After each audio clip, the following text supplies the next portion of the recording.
अस्सलामुअलैकुम वरहमतुल्लाहि वबरकातुहू। हज 2026 में जाने वाले हाजियों के लिए आखिरी मौका है फॉर्म भरने का। हज में जाने का इरादा है तो आप जल्द से जल्द अपने फॉर्म भर दीजिए। इंशाल्लाह आपको ये आखिरी मौका है हज के फॉर्म भरने का 2026 के लिए। क्या है पूरी जानकारी इस बारे में इंशाल्लाह बात करेंगे। और साथ ही साथ आप बुजुर्ग हाजी जो हज में जाने वाले हैं उनके लिए क्या है पूरी जानकारी, उनको किस किस चीज से संभल के रहना है, क्या क्या तैयारी करनी है, इस बारे में भी इंशाल्लाह बताएंगे। और हज में जाने वाले हाजियों के लिए ये जो मौका है, कल आखिरी दिन है, उसके लिए आपको जल्द से जल्द अपना काम कर लेना है, इस बारे में भी पूरी जानकारी देंगे इंशाल्लाह। तो बने रहिए मेरे साथ और देखिए पूरा वीडियो, तो सही जानकारी मिलेगी इंशाल्लाह। जितने भी हाजी चैनल पे नए हैं प्लीज चैनल को सब्सक्राइब कर लीजिए, लाइक कीजिए, शेयर कीजिए और बेल आइकन दबाइए जिससे नए वीडियो का नोटिफिकेशन मिले और आपको अपडेट्स मिलती रहे। तो चलिए बिना देरी के शुरू करते हैं आज का वीडियो। दोस्तों, हज करने के लिए जब हाजी घर से निकलता है तो हज के 5 दिनों में उनको सफर की तैयारी करनी है। हज के 5 दिन उनको हज में क्या क्या करना है इस बारे में भी उनको पूरी जानकारी रखनी है। हज का सफर शुरू होता है एहराम पहनने से और नियत करने से। फिर हाजी मीना की तरफ रवाना होता है जहां वो नमाज और दुआओं में वक्त गुजारते हैं। उसके बाद सब अराफात के मैदान में जमा होते हैं। वही दिन जब अल्लाह अपने बंदों को माफ फरमाता है। फिर मुजदलिफा में रात गुजारते हैं, वहां दुआएं होती हैं और सब्र का इम्तिहान होता है। सुबह होते ही शैतान को कंकरियां मारी जाती है, कुर्बानी दी जाती है और वहां पर अपने सर के बाल निकाले जाते हैं। और फिर तवाफ जियारा से दिल को सुकून मिलता है। अंत में तवाफ विदाई के आंसू के साथ आपको अल्लाह से दुआ की जाती है कि या अल्लाह हमारा हज कबूल कर और हमें नेक काम करने की तौफीक दे। अल्लाह ताला से दुआ है कि जितने भी हाजी हज करने के लिए जा रहे हैं अल्लाह ताला उनका हज आसान करे और कबूल करे। दोस्तों, ये 5 दिन की तैयारी होती है। 5 दिन में आपको जो काम करना होता है ये हज के 5 दिनों में सबसे अहम काम होता है। इसके लिए आपको यहाँ से पूरी तैयारी करके जाना है। किस तरह आपको तैयारी करनी है, क्या है, इस बारे में मैं आपको अपडेट्स देता रहूंगा। और सबसे बड़ी अपडेट ये है कि महरम कोटे के अंदर में एप्लीकेशन निकली है। अगर आप लेडीज है, अकेले हज में जाना चाहती हैं तो आपको ये काम जल्द से जल्द कर लेना है। हज के कोटे की एप्लीकेशन निकली है महरम कोटे में, तो आप जल्द से जल्द अप्लाई कर दीजिए। 500 का महरम कोटा है जो लेडीज अकेले हज में जाती हैं उनके लिए। अगर आप अकेली लेडीज हैं और जाना चाहती हैं तो 500 का कोटा है, आप जल्द से जल्द अप्लाई कर लीजिए। और इससे ज्यादा एप्लीकेशन आएगी तो इंशाल्लाह हज कमेटी ड्रॉ निकालेगी, इसमें जिनका भी नाम आएगा वो सिलेक्ट किए जाएंगे। तो अगर आप महरम कोटे में लेडीज जाना चाहती हैं तो आप जल्द से जल्द अप्लाई कर लीजिए। आखिरी मौका है हज की एप्लीकेशनों का, इसके अंदर में आप अप्लाई करना चाहती हैं तो जल्द से जल्द कर लीजिए। और दूसरी चीज यह है कि हज कमेटी ने जो पेमेंट के बारे में बताया है उसके लिए हाजियों का आखिरी दिन है हज में जाने के लिए। आज 30 तारीख है और आज के दिन ही आपको आपका पेमेंट कर देना है, कल का इंतजार नहीं करना है। जितने भी हाजी वेटिंग लिस्ट में सिलेक्ट हुए हैं या तो फिर ड्रॉ के अंदर में सिलेक्ट हुए हैं, सभी हाजियों के लिए आखिरी तारीख पेमेंट की 31/10/2025 है। आपको ये बात नहीं भूलनी है कि 31/10 से बाद आपको हज की तारीखें आगे नहीं बढ़ाई जाएंगी, ये सोच के ही आपको पेमेंट कर देना है। बहुत सारे हाजी सवाल ये करते हैं कि तारीख बढ़ाई जाएगी उसके बाद हम पेमेंट करेंगे। तो दोस्तों, पिछले साल मेरे पास बहुत सारे ऐसे हाजियों के मैसेज आए थे कि वो तारीख से पहले पेमेंट नहीं किए थे और उसके बाद पछता रहे थे कि हमने पेमेंट नहीं किया, अब हम क्या करेंगे। तो उससे पहले आप अपना पेमेंट कर लीजिए, अपने हज की पूरी कंफर्मेशन तैयारी कर लीजिए और 2 किस्तों का जो पेमेंट है वो आपको 31/10 से पहले पहले कर देना है। जितने भी हाजी वेटिंग लिस्ट में सिलेक्ट हुए हैं उनका 2,77,300 रुपए पेमेंट करना है। कल आखिरी तारीख है और उससे पहले पहले पेमेंट कर दीजिए। और जितने भी हाजी कुर्रा में यानी ड्रॉ में सिलेक्ट हुए थे उनको दूसरी किस्त अदा करनी है 1,25,000, वो भी जल्द से जल्द कर दीजिए। अगर आपने उसमें कुछ भी ढिलाई बरती या तो कुछ भी आपने लेजीपन दिखाया या तो आप इंतजार करते रहे तो आपका वक्त निकल जाएगा। आखिरी मौका है आपके लिए, कल का दिन है। हो सकता है कि हज कमेटी तारीख आगे ना भी बढ़ाए। आप पैसे का इंतजाम नहीं है तो कहीं से भी कर लीजिए, और हज का पेमेंट हज की बताई हुई दोनों वेबसाइटों, हज की बताई हुई दोनों बैंकों में हो सकता है, आप कर सकते हैं। यूनियन बैंक है और एसबीआई बैंक है, दोनों में से किसी में भी जाके आप कर सकते हैं, ऑनलाइन पेमेंट कर सकते हैं। तो आप जल्द से जल्द अपना पेमेंट कर दीजिए। और खास करके जो वेटिंग लिस्ट दूसरी में सिलेक्ट हुए हैं हाजी, उनको अपने डॉक्यूमेंट्स भी जमा करने हैं 5/11/2025 तक।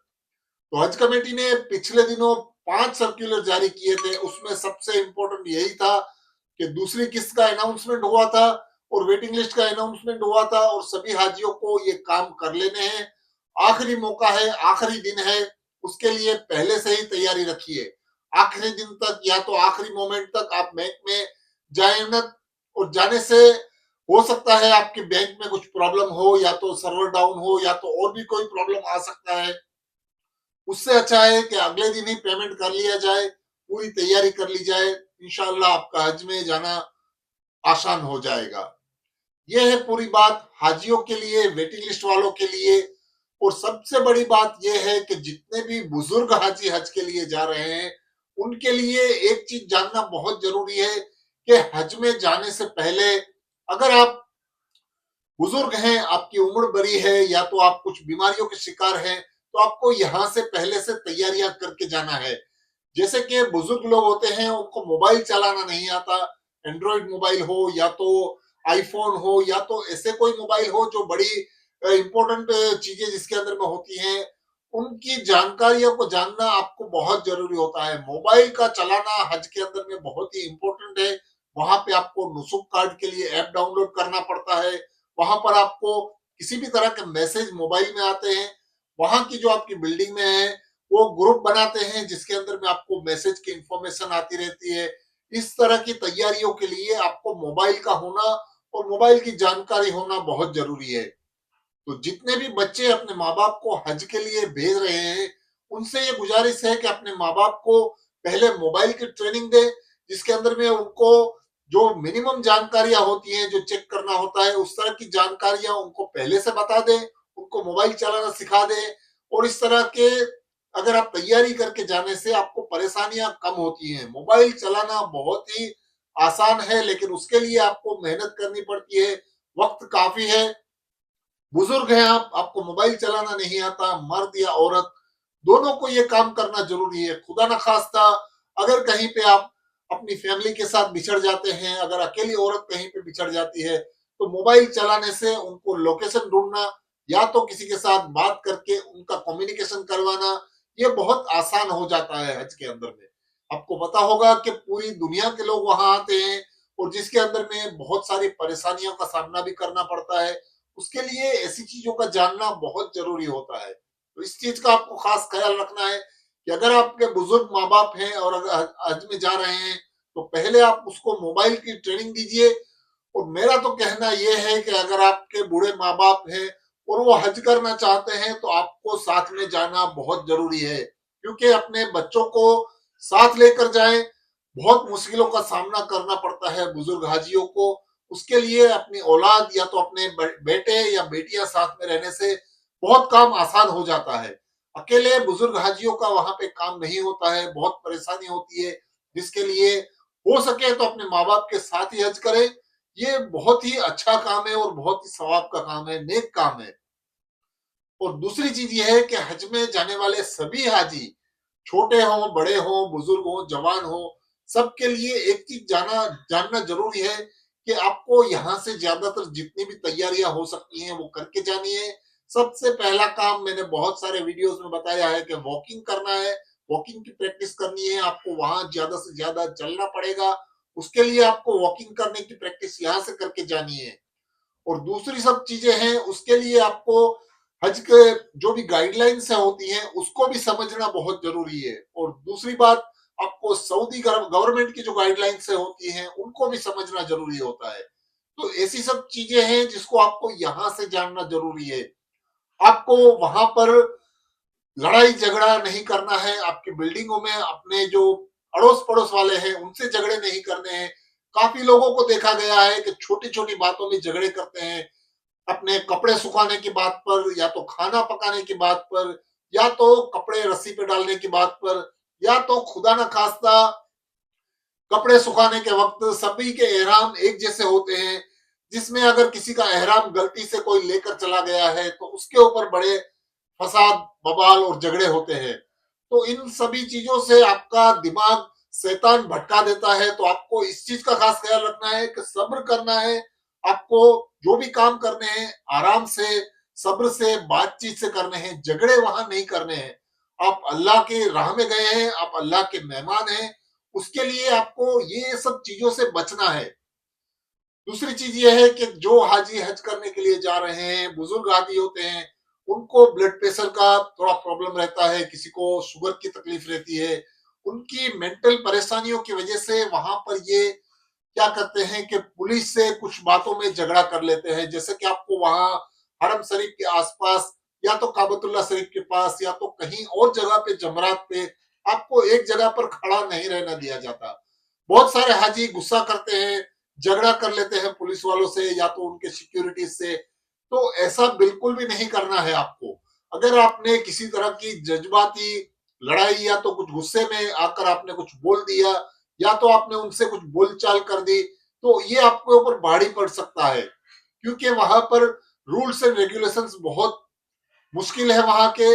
आपको वहां पर इस तरह से नहीं करना है। बिल्कुल आपका दिमाग ठंडा रखना है, और हो सके तो आपसे इनसे ज्यादा बोलचाल नहीं करनी है। क्योंकि आप कुछ अगर बोलना अगर कुछ अलग चाहेंगे, वो अगर कुछ अलग समझ लेंगे तो उसकी वजह से भी आपको परेशानी आ सकती है।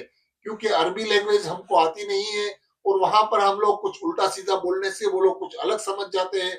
इसके लिए आपको परेशानियां हो सकती है। इन चीजों से सब आपको बच के जाना है, और यहाँ से तैयारी करके जानी है।